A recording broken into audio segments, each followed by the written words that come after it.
Assalamualaikum warahmatullahi wabarakatuh. Nama saya Andi Wahyu Setiawan dengan NPM 1903050156 kelas 6C PGSD. Kali ini saya akan menerangkan atau mempresentasikan tentang pembelajaran berbasis edutainment. Yang pertama, pengertian dari edutainment menurut beberapa dari ahli. Menurut Hamruni dalam buku karya M. Fadilah mengatakan bahwa edutainment berasal dari dua kata, yaitu education dan entertainment. Education artinya pendidikan dan entertainment artinya hiburan. Jadi secara bahasa edutainment diartikan sebagai pendidikan yang menyenangkan. Sedangkan menurut Sutrisno dalam buku karya Muhammad Saleh Hamid menjelaskan bahwa edutainment berasal dari kata education and entertainment. Education berarti pendidikan, sedangkan entertainment berarti hiburan. Jadi dari segi bahasa, edutainment adalah pendidikan yang menghibur atau pendidikan yang menyenangkan. Nah, untuk secara singkatnya, edutainment lebih menekankan pada tataran mode, strategi, dan taktik. Strategi biasanya berkaitan dengan taktik, sedangkan taktik sendiri adalah segala cara dan daya untuk menghadapi sasaran dan kondisi tertentu. Akan memperoleh hasil yang diharapkan secara maksimal, namun dalam proses pendidikan yang lazim digunakan bukan taktik, melainkan metode atau taktik. Nah, metode dan teknik mempunyai pengertian yang berbeda meskipun tujuannya sama. Metode adalah jalan yang harus dilalui untuk mencapai tujuan. Sementara teknik adalah cara mengerjakan sesuatu. Jadi metode mempunyai pengertian yang lebih luas, ideal dan lebih konsepsional dibanding dengan teknik.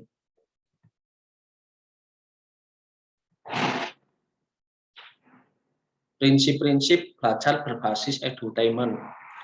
Prinsip dasar edutainment ialah bermula dari adanya asumsi bahwa pembelajaran yang selama ini berlangsung di sekolah maupun masyarakat sudah tidak mencerminkan lagi sebagai bentuk pendidikan. Konsep edutainment berupaya untuk menciptakan sesuatu pembelajaran yang aman dan menyenangkan bagi peserta didik atau siswa.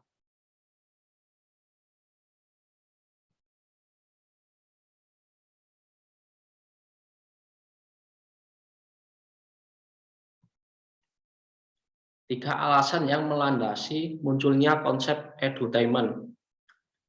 Yang pertama, perasaan positif atau senang ataupun gembira akan mempercepat pembelajaran, sedangkan perasaan negatif seperti sedih, takut, terancam, dan merasa tidak mampu akan memperlambat belajar atau bahkan bisa menghentikan sama sekali.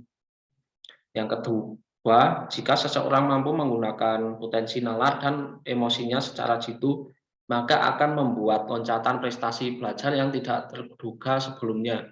Yang ketiga, apabila setiap pembelajaran dapat dimotivasi dengan tepat dan diajar dengan cara yang benar, cara yang menghargai gaya belajar dan modalitas mereka, maka mereka semua akan dapat mencapai hasil belajar yang optimal.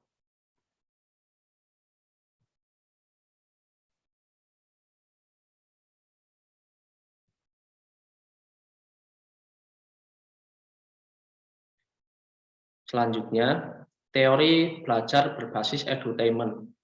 Teori belajar berbasis edutainment adalah salah satu bentuk teori yang mengungkapkan dan menjelaskan tentang pembelajaran yang mengasihkan dan menyenangkan. Melalui teori yang ada, seseorang dapat memilih teori mana yang tepat untuk pembelajaran, serta mampu mengarahkan dan menciptakan pembelajaran yang mengasihkan dan menyenangkan.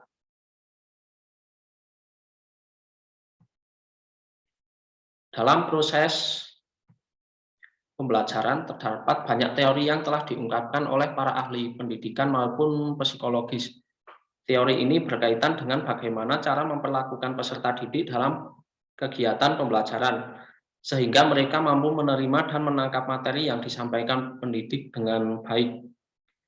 Di antara teori dengan teori yang lain memiliki perbedaan masing-masing, namun semuanya saling mengisi dan saling melengkapi.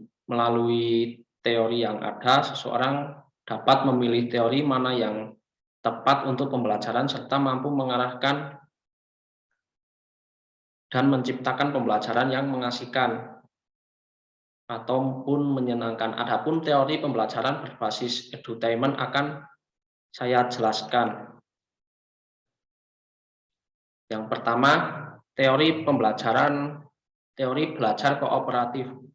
Cooperative learning merupakan strategi pembelajaran kelompok yang dapat meningkatkan prestasi belajar peserta didik, sekaligus dapat meningkatkan kemampuan hubungan sosial, menumbuhkan sikap menerima kekurangan diri dan orang lain, serta dapat meningkatkan harga diri dari siswa.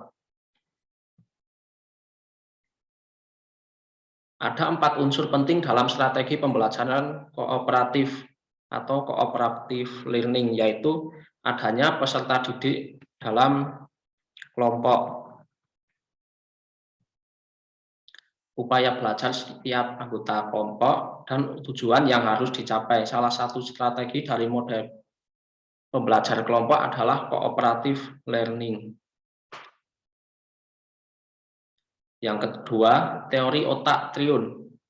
Konsep 3 otak dalam satu kepala atau otak triun dicetuskan oleh Paul MacLean.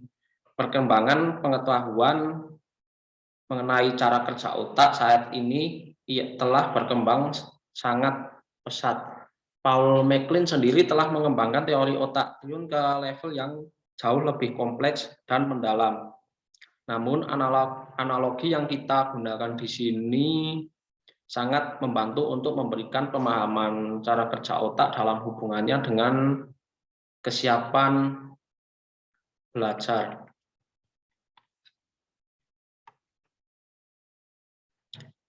Apabila rangkaian otak tersebut dapat bekerja dengan baik, peserta didik akan lebih mudah dalam memahami materi yang diberikan. Jadi inilah salah satu pentingnya menciptakan pembelajaran yang aman, nyaman, dan menyenangkan.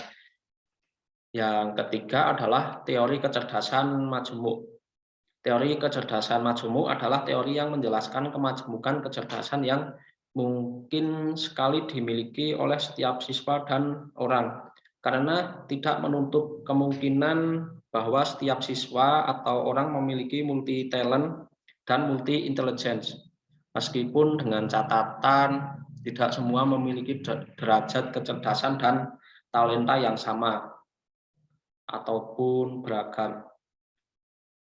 Howard Gardner mengemukakan dalam teori multiple intelligence ini dalam bukunya Frame of Mind. Teori ini menjelaskan beragam kecerdasan otak meliputi kecerdasan verbal atau linguistik, musikal atau ritmis, logis atau matematis, visual atau juga disebut dengan spasial, jasmaniah atau disebut juga kinestetik, intrapersonal, interpersonal, dan naturalis.